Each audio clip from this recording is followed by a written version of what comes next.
দক্ষিণ দিনাজপুরে বহিষ্কৃত তৃণমূলের দাপুটে নেতা সোনা পাল যোগদান করল কংগ্রেসে। দক্ষিণ দিনাজপুর তৃণমূলের শক্তি কমল বলে মনে করছে রাজনৈতিক মহল। শুক্রবার বালুরঘাট জেলা কংগ্রেস পার্টি অফিস চত্বরে হাজার হাজার কর্মী সমর্থকদের সামনে সোনা পাল কংগ্রেসে যোগদান করেন। সোনা পালের হাতে কংগ্রেসের পতাকা তুলে দেন প্রদেশ কংগ্রেস সভাপতি শুভঙ্কর সরকার, গোলাম আহমেদ মীর সাহেব সহ কংগ্রেস নেতৃত্ব। এদিন হরিরামপুর বিধানসভা এলাকা থেকে সোনা পাল সহ কয়েকশো তৃণমূল কর্মী কংগ্রেসে যোগ দেয়।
পিছনে পতাকাটা পিছনে দিয়ে দাও।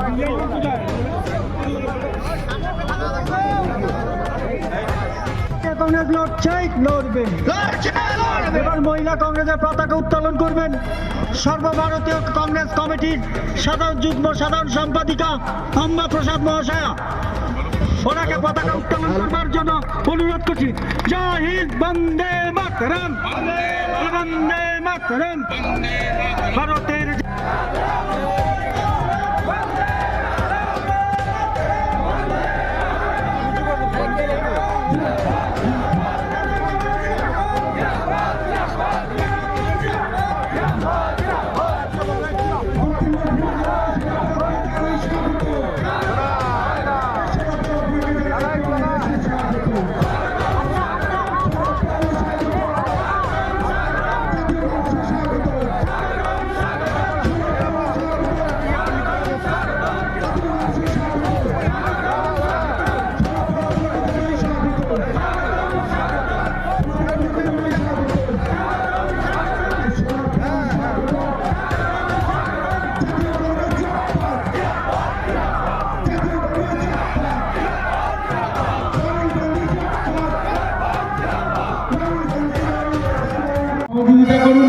আমাদের কেন্দ্রীয় নেতৃত্ব, প্রদেশ সভাপতি মাননীয় শুভঙ্কর সরকার এখানে এসেছেন।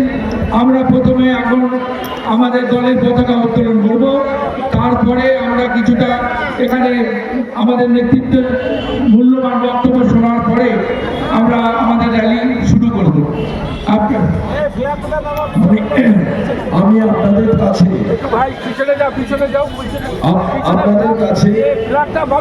আজকে এই অনুষ্ঠানে একটু পরিবর্তন করছি।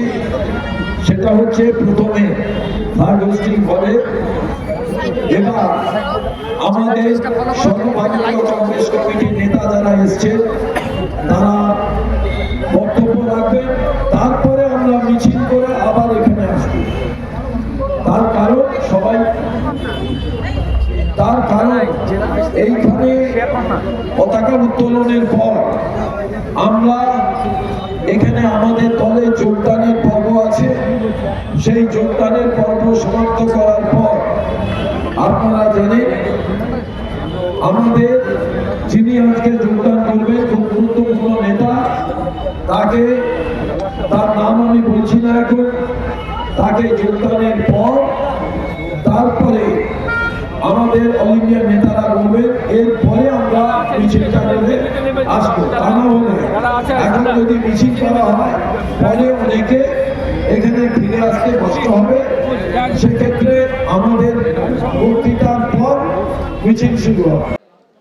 কংগ্রেসে ফিরলেন, কি বার্তা দেবেন?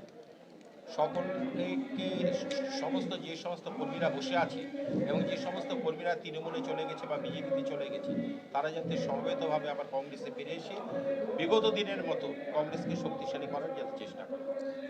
হরিরামপুর থেকে আপনি কতজনকে নিয়ে আজকে যোগদান করেছেন? আজকে গাড়ি তো বেশি পাইনি, 150টা গাড়ি পেয়েছি, 152-53টা গাড়ি, 152-53 গাড়ি লোক আমি নিয়ে এসেছি। আগামী দিনে যদি আপনি হরিরামপুর বিধানসভা থেকে কংগ্রেসের প্রার্থী হন, কতটা চাপ বাড়লো তৃণমূল কংগ্রেস বা বিজেপি? তৃণমূল কংগ্রেস বলে তো কোনো শব্দই নেই। হরিরামপুর বিধানসভা ক্ষেত্রে এটুকু বলতে পারি 2 রাউন্ড কি 3 রাউন্ড গণনার পর বিপ্লব মিত্র আর বাজারে থাকবেন। কত সাল থেকে আপনি তৃণমূলে যোগদান করেছেন? আমি 2012 সালে যখন তৃণমূল জাতীয় কংগ্রেস আমাকে বহিষ্কার করে সেই সময় আমি তৃণমূল কংগ্রেসে যোগদান করি। আবার 2014 সালের 3রা ডিসেম্বর আমাকে বহিষ্কার করে। আমি পূর্ত কর্মাধ্যক্ষ দক্ষিণ দিনাজপুর জেলা পরিষদে ছিলাম, সেখান থেকে আমাকে বহিষ্কার করে আমি পদত্যাগ করে আমি চলে আসি। তারপরে 2016 সালে অভিষেক ব্যানার্জি আমাকে বালুরঘাটে এসে তৃণমূল কংগ্রেসে যোগদান করায় এবং 2016 থেকে 2018 সাল পর্যন্ত আবার তৃণমূল করি। 18 সালে বিপ্লব মিত্র আমাকে সরিয়ে দেয়, আবার বহিষ্কার করে। 18 সালের পর 2019 সালে যখন বিপ্লব মিত্র বিজেপিতে চলে যায়, অর্পিতা ঘোষ, অভিষেক ব্যানার্জির নেতৃত্বে আমি আবার তৃণমূল কংগ্রেসে যোগদান করে আপনারা জানেন জেলা পরিষদ, গঙ্গারামপুর পৌরসভা সব কিছু পুনরায় তৃণমূল কংগ্রেসের দখলে নিয়ে আসি। নিয়ে আসার পর বিপ্লব মিত্র দলে ফিরে এবং আমাকে আবার দল থেকে বহিষ্কার করে দেয়। বারবার আপনাকে বহিষ্কার করার কারণ কি মনে হয়? ওরা প্রতিহিংসা, কারণ ওদের যোগ্যতা আমার মতো নেই। কারণ আমি দেখিয়ে দিয়েছি যে 13 সাল বা প্রথমে দেখিয়ে দিয়েছি 2011 সালে বিধানসভা জিতে হারু মিত্রকে জিতা মিত্রতে পরিণত করে এবং 2013 সালে পঞ্চায়েতগুলো দখল করে 2019 সালে যখন বিপ্লব মিত্র বিজেপিতে চলে যায় সারা জেলা তিনি বলছিলেন যে সমস্ত জেলা তার দখলে। আমরা সেবার জেলা পরিষদ 2019 সালে জেলা পরিষদ, গঙ্গারামপুর পৌরসভা, বুনিয়াদপুর পৌরসভা পুনরায় আমরা কিন্তু তৃণমূল কংগ্রেসের দখল করে নিয়ে আসি। এই ভয়ে বিপ্লব মিত্র দেখলো তার প্রতিদ্বন্দ্বী আমি, তাহলে একে হাঁটিয়ে রাখতে হবে, হরিরামপুর বিধানসভার যাতে ভবিষ্যতে দাবিদার না হতে পারে তার জন্য তিনি বিভিন্নভাবে আমাকে অপদস্থ করে আমাকে সরিয়ে রাখছেন। 2017 আবার নিকটতম প্রতিদ্বন্দ্বী বিজেপি। এতদিন বসে থাকার পরে আবার রাজনীতিতে ফেরা, কি বার্তা দেবেন? মানুষ, কারণ মাঝখানে আমার একটু শারীরিক অসুস্থতা ছিল, তারপর যখন আমি দলে নামলাম, আমি যখন আছি আমি মানুষের সঙ্গে আছি। মানুষ যখন বুঝতে পেরেছে আমি আবার আছি, আমি হরিরামপুর ব্লকটা বংশের ব্লকটা ঘোরার সাথে সাথে হাজার হাজার কর্মী রাস্তায় নেমে এসে দলটাকে সমৃদ্ধ করছে এবং আমরা ঐক্যবদ্ধভাবে হরিরামপুর বিধানসভাটাকে শক্তিশালী করব এবং জেলাকে শক্তিশালী। সোনাদা, 2017 সালে আপনি বলেছিলেন I am the last person of Harirampur. এবারও কি 2026-এর বিধানসভা নির্বাচনের আগে কি বার্তা দেবেন? যদি দল আমাকে টিকিট দেয় এবং নাও দেয় তাও আমি বলছি যে হরিরামপুর বিধানসভা আমরা জিতবো, তৃণমূল ওখানে কোনো ফ্যাক্টরি নেই। হরিরামপুরে কি লাস্ট কথা সোনাপালি বলবে? সোনাপাল বলবে না, কংগ্রেস দল বলবে।